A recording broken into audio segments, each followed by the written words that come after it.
Morning friends. तो चलिए शुरू करते हैं आज की कहानी।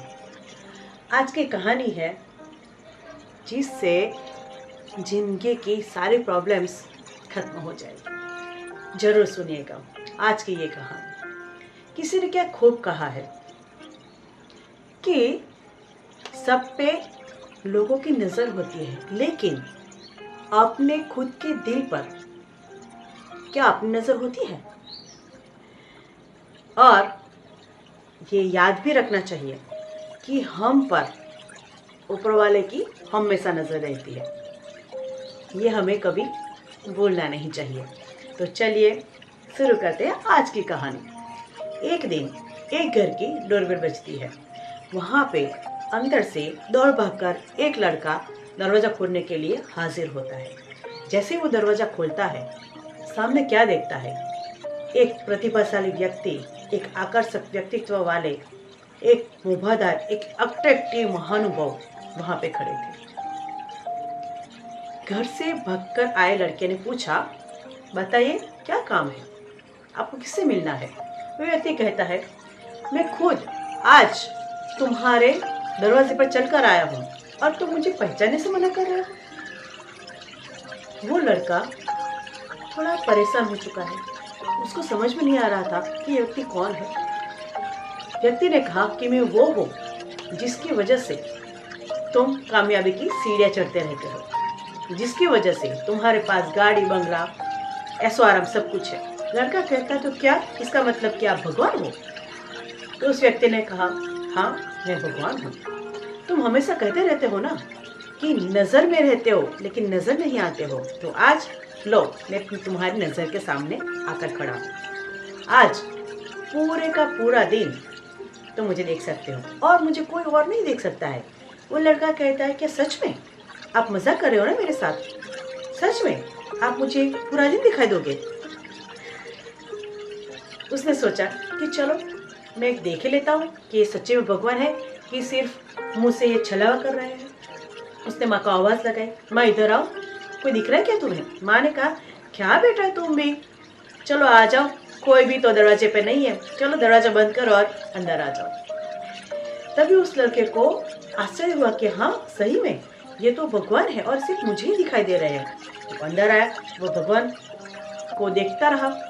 वो अंदर आ गया तो भगवान उसके बाजू में बैठ गए और माँ ने चाय नाश्ता बना के बच्चे को, बेटे को दिया। अब वो चाय नाश्ता कर रहा है, तुरंत ही वो माँ पर चिल्लाने लगा कि ये कैसी चाय बनाई, ये कैसा नाश्ता बनाया है, और गुस्सा हो गया। भगवान ने तुरंत कहा कि तुम अपनी माँ से ऐसे बात करते हो? उसको समझ में आया कि भगवान पास में बैठे हैं, तो उसने तुरंत अपना लहका सुधार लिया और माँ से प्यार से बात करने लगा कि माँ तुम अगली बार अच्छे से चाय बनाना। ओके ठीक है। अभी वो लड़का ऑफिस जाने वाला था, नहाने के लिए गया, तो भगवान उसके पीछे पीछे। तो लड़के ने कहा, भगवान ये जगह तो छोड़िए। भगवान ने कहा, ठीक है तुम रेडी होकर आ जाओ। लड़का रेडी होकर आ गया। भगवान हर पल उसके साथ रहते थे। वो भगवान में बहुत मानता था, पूजा अर्चना करने लगा। भगवान उसके साथ वहाँ पे खड़े थे। अब वो कार लेकर ऑफिस जाने लगा, तो ड्राइव कर रहा था। बगल की सीट पर कौन? भगवान बैठे थे। गाड़ी चलाते चलाते आदत के अनुसार वो कॉल आया, रिसीव कर लिया। भगवान तुरंत टोका, ये क्या कर रहे हो? गाड़ी चलाते चलाते तुम बात कर रहे हो। फिर उसने कहा सॉरी सॉरी, और उसने कहा मुझे ऑफिस में आके मिलिएगा। फ़ोन कट कर दिया। जैसे वो ऑफिस में स्टाफ से बदतमीजी बात करता था, किसी से गुड मॉर्निंग का आंसर नहीं देता था, किसी के साथ गाली गलौज भी हो जाती थी। लेकिन आज तो साथ में कौन था? भगवान थे। तो एक बार तो उसकी आदत के अनुसार उसने चिल्ला दिया, ऊंची आवाज़ में बातें कर ली अपने एम्प्लॉइज से। लेकिन फिर से अचानक से उसको ख्याल आया कि अरे रे मैं क्या कर रहा हूँ, मेरे साथ तो भगवान खड़े हुए हैं। फिर पोलाइट से, शांति से, अच्छे व्यवहार से वो अपने स्टाफ से बात करने लगा और अपने ऑफिस में चला जाता है। पूरी ऑफिस अंदर अंदर बातें करने लगती है कि आज सूरज कहाँ से होगा, सर को ये क्या हो गया। पूरा दिन उसने अच्छी तरीके से सबके साथ व्यवहार किया, किसी के साथ भी दुर्व्यवहार नहीं किया। अच्छे अच्छे बिहेवियर के साथ उसने पूरा दिन बिताया। ना किसी पर क्रोध किया, ना किसी के साथ झगड़ा, ना गाली गलौज, और सबको सम्मान के साथ बात की। उसने सोचा कि चलो एक दिन तो है भगवान अपने साथ, एक दिन तो ढंग से जी ले। अब वो शाम को घर जाने के लिए अब फिर से अपने कार में बैठा। फिर से भगवान उससे बगल वाली सीट के ऊपर भगवान विराजमान थे। तो जैसे ही जाने लगे, फिर लड़के ने कहा भगवान आप भी सीट बेल्ट लगा लो, आपको भी तो रूल्स फॉलो करने पड़ेंगे ना। फिर वो घर पहुंचे।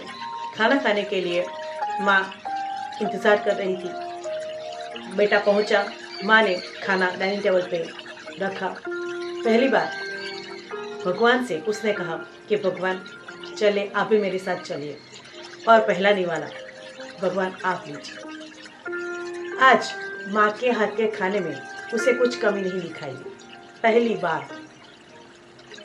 लेकिन आज उसने कुछ भी अपनी माँ से कुछ भी बोला नहीं और अच्छे से खाना खा लिया। माँ भी हैरान परेशान, अचंभित, अरे आज ये क्या हो रहा है? आज तूने मुझे कुछ बोला क्यों नहीं? खाने में कुछ गलती क्यों नहीं निकाली तूने? तो उसने कहा आज का ये खाना है ना माँ, खाना नहीं है, ये तो प्रसाद है, और प्रसाद में कोई कमी नहीं होती।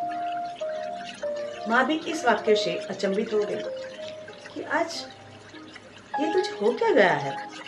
आज ऐसी कैसी बातें कर रहा है तू मुझसे? रोज तो ऐसे तो करता नहीं है, रोज तो मुझे चिल्लाता रहता है मुझके ऊपर। आज तू बता मुझे ये क्या हुआ है तुझे? लेकिन वो हंसकर वहाँ से सोने के लिए चला गया। अभी वो अपने बेडरूम में जाता है तो वहाँ पे भी बगल में कौन? भगवान विराजमान थे। भगवान ने कहा चलो बेटा अब सो जाओ। तो उसने कहा नहीं नहीं नहीं, मुझे तो संगीत सुनने की आदत है, किसी के साथ फ़ोन पे बातें करने की आदत है, कुछ पढ़ने की आदत है, मैं तो 3-4 घंटे के बाद सोऊंगा। लेकिन भगवान ने कहा आज तुझे किसी भी चीज़ की ज़रूरत नहीं पड़ेगी, तो आराम से सो जा। और सच में उस लड़के को सुकून की नींद आ गई। अचानक से माँ के चिल्लाने की आवाज़ आई। वो हड़बड़ाकर नींद से जग गया। वो सपना देख रहा था। अचानक से उसकी आंखें खुल गई। सोचने लगा ये हकीकत थी या फिर सपना? ये एक सपना था, वो सपना देख रहा था। लेकिन सच तो ये है कि वो एक सपनों की दुनिया में भगवान के पास, भगवान के साथ रहा।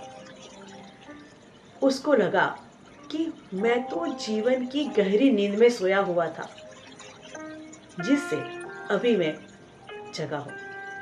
इस सपने ने उसे नींद से जगा दिया और उसको रियलाइज़ हुआ कि उसे हमेशा ऊपर वाले की नज़र में है, ये सोचना चाहिए। हमें हमेशा अच्छा काम करना चाहिए। मॉरल ऑफ द स्टोरी, हमें हर हमेशा ऐसा काम करना चाहिए जैसे कि कोई सपना हमारी नींद से जगा दे, और हमें अच्छे काम करते रहना चाहिए कि सपने में भी नहीं, सच में भी हर हमेशा हम ऊपर वाले की नज़र में हैं। हम काफ़ी विकारों से जुड़े हुए हैं। अगर इस सपने की तरह सच में भगवान हमारे साथ एक दिन रहने लगे ना, तभी हमें पता चलेगा कि असलियत में हमें कैसे जीना चाहिए। तो चलिए हम अब ऐसा ही सोचते हैं कि भगवान हर हमेशा हर पल हमारे साथ, हमारे पास है, हम पर नज़र रख रहे हैं। तो चलिए यही सोच हमारी ज़िंदगी की सारी प्रॉब्लम्स खत्म कर देगी। सही है ना? तो चलिए इसी अच्छी सोच के साथ, जो मैं हर रोज़ कहती हूँ आज भी कहूँगी, कीप स्माइलिंग ऑलवेज। धन्यवाद।